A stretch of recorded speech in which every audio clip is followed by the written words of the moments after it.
नमस्ते दोस्तों, मैं मौर्यवर्षा आपके अपने YouTube चैनल पर स्वागत करती हूँ। आज हम मोहन राकेश का संपूर्ण परिचय देखने वाले हैं। ठीक है, तो चलिए शुरू करते हैं मोहन राकेश जी का संपूर्ण परिचय। इनका मूल नाम मदन मोहन गुगलानी था। इनका जन्म 8 जनवरी 1925 अमृतसर पंजाब में हुआ था। इनकी मृत्यु 3 जनवरी 1972 में दिल्ली में हुई। माता पिता, इनके पिता का नाम करमचंद गुगलानी है। माता का नाम कहीं भी मुझे मिला नहीं है। आपको अगर मिलता है तो आप मुझे कमेंट करके बता सकते हैं। विवाह, इनका प्रथम विवाह 1950 में सुशीला जी के साथ हुआ था। दूसरा विवाह 9 मई 1960 में पुष्पा जी के साथ और तीसरी बार 23 जुलाई 1963 को उन्होंने अनीता को अपना लिया, जो बिन ब्याहता थी। पत्नी अनीता राकेश, जो तीसरी स्त्री थी, अनब्याहता, जिनके साथ इन्होंने आगे का संपूर्ण अपना जीवन सुखपूर्वक बिताया है। मित्र, इनके बहुत घनिष्ठ मित्र ज्ञानचंद शर्मा रहे हैं। वैसे कमलेश्वर भी इनके मित्र रहे हैं। स्वभाव फक्कड़, रोमांटिक और कलाकार ये रहे हैं। शिक्षा एमए संस्कृत और हिंदी में इन्होंने की है। संपादन सारिका इस पत्रिका का और नई कहानी इस पत्रिका का उन्होंने संपादन कार्य किया है। विधाओं में कहानी, नाटक, उपन्यास, यात्रावर्त, यायावरी और आत्मकथा, इन विधाओं में उन्होंने अपनी लेखनी चलाई है। नौकरी में 1945 में फिल्मी कहानीकार के रूप में इन्होंने पहली बार नौकरी की थी। डीएवी कॉलेज में कुछ वर्ष इन्होंने लेक्चरशिप भी की है। 1950 में विशव कॉटन स्कूल शिमला में शिक्षक के रूप में अध्यापन कार्य किया। 1960 में दिल्ली विश्वविद्यालय में लेक्चरशिप भी की है। अब इनको मिले हुए कुछ पुरस्कार इस तरह हैं। पुरस्कार एवं सम्मान में 1959 में सर्वोत्कृष्ट नाटक पुरस्कार, संगीत नाटक अकादमी का जो पुरस्कार इनको मिला हुआ है, आषाढ़ का एक दिन इस नाटक के लिए। 1968 में राष्ट्रपति श्री वीवी गिरी पुरस्कार भी इनको मिला हुआ है। 5 अगस्त 1973 को सर्वश्रेष्ठ नाटक पुरस्कार, जो संगीत कला मंदिर के ओर से इनको आधे अधूरे इस उपन्यास के लिए मिला हुआ है। साहित्य अकादमी पुरस्कार भी इनको मिला है अंधेरे बंद कमरे के लिए। अब इनकी कुछ रचनाएं इस तरह हैं। उपन्यासों में शाह और सफेद इनका प्रथम उपन्यास माना जाता है। 1961 में अंधेरे बंद कमरे, जो प्रथम प्रकाशित उपन्यास माना जाता है। 1970 में न आने वाला कल, इस उपन्यास को 3 भागों में विभाजित किया है, जिसमें एक है डर, दूसरा है सहयोगी और तीसरा है दरवाजे। 1972 में उनका अगला उपन्यास आता है, जिसका नाम है अंतराल। अंतराल, इस उपन्यास में नीली रोशनी की बाहें, इस शीर्षक से, इस नाम से ये उपन्यास धर्मयुग में 24 जून 1962 से 23 सितंबर 1962 तक 14 किस्तों यानी धारावाहिक रूप में यह प्रकाशित हुआ था।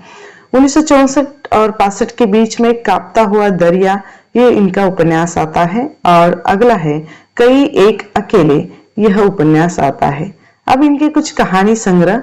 1950 में इंसान के खंडहर, 1957 में नए बादल, 1958 में जानवर और जानवर, 1961 में एक और जिंदगी, 1966 में फौलाद का आकाश, 1971 में मेरी प्रिय कहानियां, 1972 में चेहरे, 1972 में क्वार्टर, 1972 में वारिस, आज के साए और डॉक्टर, ये कुछ इनके कहानी संग्रह हैं। अब इनकी कुछ कहानियां, जिसमें बहुत प्रसिद्ध कहानियां हैं। मिस पाल, सीमाएं, आरदा, सुहागिनी, मलबे का मालिक, ये उनकी बहुत ही प्रसिद्ध कहानी है। 1947 में इसका प्रकाशन होता है। भारत पाक विभाजन पर यह आधारित है। उसकी रोटी, एक और जिंदगी, आज के मानसिक और ट्रेजिक तनाव पर आधारित ये कहानी है। परमात्मा का कुत्ता, माउली, मंदी, जख्म, अपरिचित, जीनियस, ठहरा हुआ चाकू, वासना की छाया में, इस तरह कुछ इनकी प्रसिद्ध कहानियां है। ठीक है, अब इनके कुछ निबंध आते हैं। निबंधों में है हिंदी कथा साहित्य, नवीन प्रवृत्तियां 1 और 2, आज की कहानी के प्रेरणा स्रोत, कहानी क्यों लिखता हूँ, समकालीन हिंदी कहानी एक परिचर्चा, डॉक्टर कार्लो कपोल और मोहन राकेश। प्रकाश्य रंगमंच और शब्द, ये रंगमंच और शब्द ये इनका निबंध प्रकाश्य रहा है, प्रकाशित नहीं हुआ। नाटककार और रंगमंच, हिंदी रंगमंच 1977 में, परिवेश 1974 में, बकलम खुद 1975 में, मोहन राकेश साहित्यिक और सांस्कृतिक दृष्टि, कुछ और अस्वीकार, नई निगाहों के सवाल, हाशिए पर, इस तरह कुछ इनके निबंध रहे हैं। अब इनके नाटक देखिए, सबसे ज्यादा अगर प्रसिद्धि मोहन राकेश को अगर विधा में किस विधा में मिली है तो वो है नाटक विधा। नाटक विधा में 1958 में आषाढ़ का पहला दिन या आषाढ़ का एक दिन, इस नाम से इनका नाटक आता है। कालिदास के, महाकवि कालिदास के जीवन का अंत संघर्ष चित्रित किया गया है इस उपन्यास में।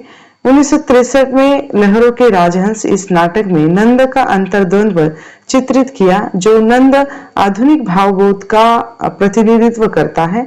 इस नाटक में प्रमुख पात्र में नंद, सुंदरी, अलका, निहारिका, श्यामांग, श्वेतांग, भिक्षुक आनंद, इस तरह कुछ प्रमुख पात्र आते हैं। 1969 में आधे अधूरे उनका बहुत ही प्रसिद्ध नाटक आता है, जिसका विषय है मध्यम वर्गीय या मध्य वर्गीय परिवार की समस्याओं का चित्रण, जिसमें पात्र प्रमुख है सावित्री और महेंद्र। 1973 में अंडे के छिलके एकांकी आती है। पैरों तले की जमीन, ये उनका अधूरा नाटक है जो कमलेश्वर ने बाद में पूरा किया। सिपाही की माँ, यात्रा वृत्तांत और जीवनी 1953 में, आखिरी चट्टान तक और पतझड़ का रंगमंच ये प्रकाश्य है।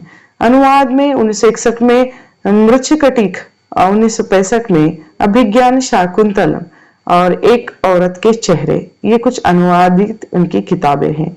अन्य साहित्य या अन्य गद्य साहित्य में 1985 में मोहन राकेश की डायरी, इस शीर्षक से उनकी डायरी प्रकाशित होती है। 1972 में समय सारथी, जो जीवन चरित्र पर आधारित है और किशोरी साहित्य है, किशोर साहित्य उसको बोल सकते हैं। 2 कविताएं जो काव्य विधा को लेकर आते हैं। 5 पर्दे, ये पाठ्य पुस्तक से संबंधित इनकी किताब आती है। 1974 में बिना हाड़ मास के आदमी, ये बाल साहित्य पर लिखा गया या लिखी गई ये रचना है। ठीक है, अब विशेष इनके बारे में ये है कि प्रयोगवादी या आधुनिक बोधवादी उपन्यासकार है। आषाढ़ का एक दिन और आधे अधूरे, इस इनके नाटकों को क्लासिक दर्जा प्राप्त है क्योंकि ये बहुत ही प्रसिद्ध नाटक है। इनके कहानियों पर फिल्म भी बनी हुई है। नई कहानी आंदोलन के प्रमुख नायकों में इनको स्थान है। नाटक के रूप में भी इनको बहुत प्रसिद्धि मिली है।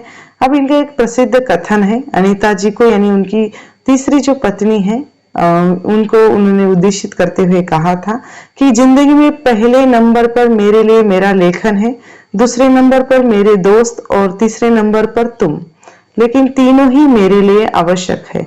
अर्थात ये अपने दोस्तों से भी उतना ही प्यार करते हैं जितना लेखन से करते हैं, और लेखन से भी उतना ही प्यार करते हैं जितना वो अपनी तीसरी पत्नी से करते हैं। ठीक है, तो इस तरह मोहन राकेश का ये संपूर्ण वस्तुनिष्ठ परिचय आप लोगों को कैसा लगा मुझे कमेंट करके जरूर बताइएगा, और किस साहित्यकार का आपको परिचय चाहिए ये मुझे कमेंट करके बोलिए। मैं आपको उस लेखक या उस रचनाकार का परिचय देने की पूरी कोशिश करूंगी। ठीक है, तो यहाँ पर हम रुकते हैं, जल्द मिलेंगे एक नए वीडियो में एक नए विषय के साथ। तब तक के लिए धन्यवाद।